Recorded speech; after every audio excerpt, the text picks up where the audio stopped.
kita mendukung timnas Indonesia, siapapun pelatihnya, siapapun pemainnya, karena itu membawa nama besar timnas Indonesia.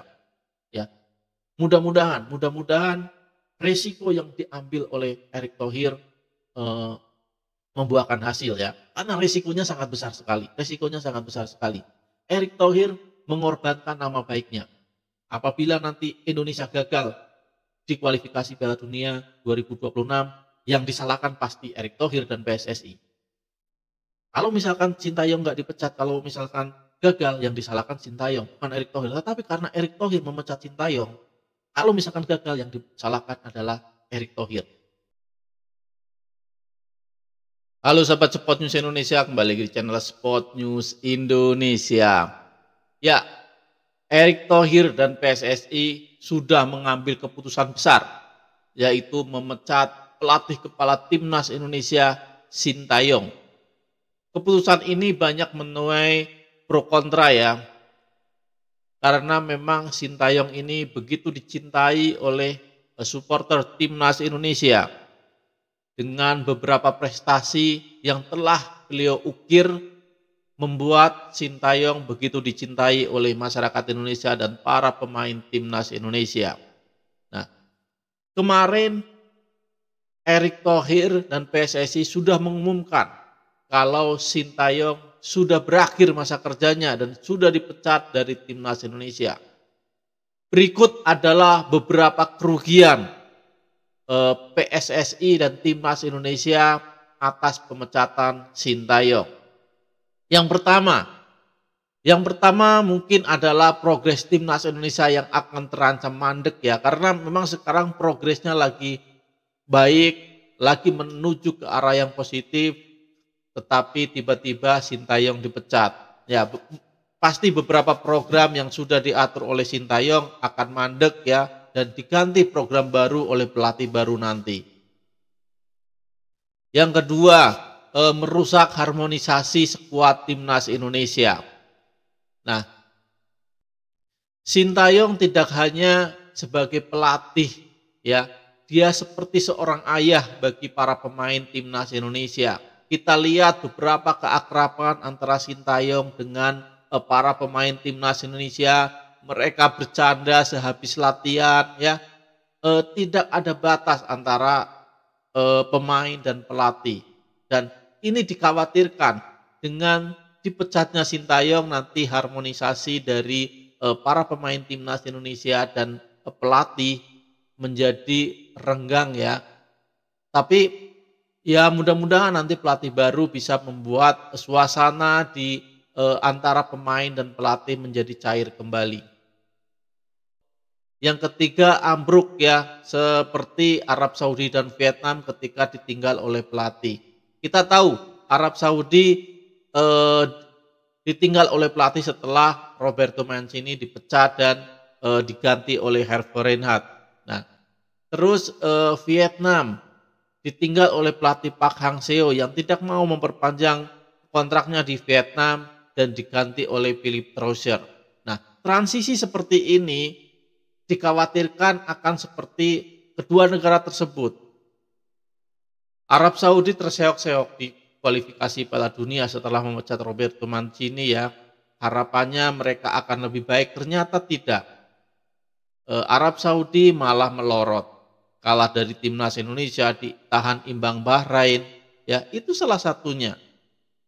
Kemudian Vietnam setelah ditinggal Park Hang-seo yang dulu menjadi Raja Asia Tenggara ya, lolos juga ke kualifikasi Piala Dunia ronde ketiga, tetapi Vietnam setelah peninggalan Park Hang-seo hancur lebur, kalah dari timnas Indonesia 3 kali beruntun ya, tidak lolos ke ronde ketiga kualifikasi Piala Dunia, gugur di fase grup Piala Asia, hancur lebur Vietnam karena ditinggal oleh Park Hang-seo. Dan di era Philippe Troussier Vietnam tidak bisa berbuat banyak, dan sekarang di era Kim Samsik Vietnam mulai naik kembali karena memang butuh waktu ya, butuh waktu pergantian pelatih ini, dan Indonesia hanya mempunyai waktu 2,5 bulan. Ditakutkan seperti itu, tapi mudah-mudahan tidak ya. Dan yang keempat adalah perjudian lolos ke Piala Dunia 2026 atau tidak. Ya kalau misalkan kita langsung gerak cepat, pelatih yang baru itu langsung cepat beradaptasi, mungkin kita mempunyai harapan besar untuk lolos ke Piala Dunia. Tetapi kalau misalkan adaptasinya kurang seperti Philipp Drosser, ya ini yang ditakutkan oleh kita semua ya. Karena memang waktunya sebentar ya. Vietnam membutuhkan berapa lama untuk kembali menemukan ritme mereka setelah ditinggal Park Hang-seo. Dan Indonesia hanya mempunyai waktu 2,5 bulan. Ya. Perjudian untuk lolos ke Piala Dunia ini resiko yang sangat besar dan ini diambil oleh Erick Thohir dan PSSI. Ya mudah-mudahan nanti pelatih yang baru karena dari Belanda, pemain-pemain kita banyak dari Belanda, langsung nyetel ya. Dan langsung bisa malah menanjak dan itu yang diharapkan oleh kita semua. Dan kerugian yang kelima adalah ya materi ya, pesangon yang harus diberikan PSSI kepada Sintayong bukanlah kecil-kecil ya. Ratusan miliar harus diberikan untuk kompensasi Sintayong. Dan ini bisa untuk menggaji pelatih-pelatih lokal ya. Kalau pelatih lokal berapa tahun? 10 tahun mungkin ya. Karena ini Sintayong gajinya sudah sangat besar. Sekitar 15 sampai 20 miliar per bulan ya. Jadi sangat besar sekali. Pesangonnya tentu sangat besar karena PSSI harus membayar sisa kontrak dengan Sintayong. Dan ini sangat besar, ratusan miliar harus dibayar oleh PSSI buat Sintayong. Belum lagi PSSI nanti membayar pelatih baru yang mungkin lebih besar dari Sintayong. Ya, karena ngapain kalau misalkan ambil pelatih yang lebih jelek ngapain? Mecat pelatih ini ya harus cari yang pelatih lebih baik. Ya. Saya berbicara seperti ini sebenarnya bukan apa-apa ya karena memang harapannya tadinya Sintayong lanjut, Sintayong stay, tetapi ini sudah keputusan federasi ya tetap kita harus mendukung federasi kita, mendukung timnas Indonesia karena mau bagaimanapun juga Sintayong bukanlah apa-apa. Sintayong hanyalah pelatih dan yang kita dukung adalah timnas kita, bukan pribadi Sintayong, bukan pribadi dan pelatih, tapi secara menyeluruh adalah timnas Indonesia.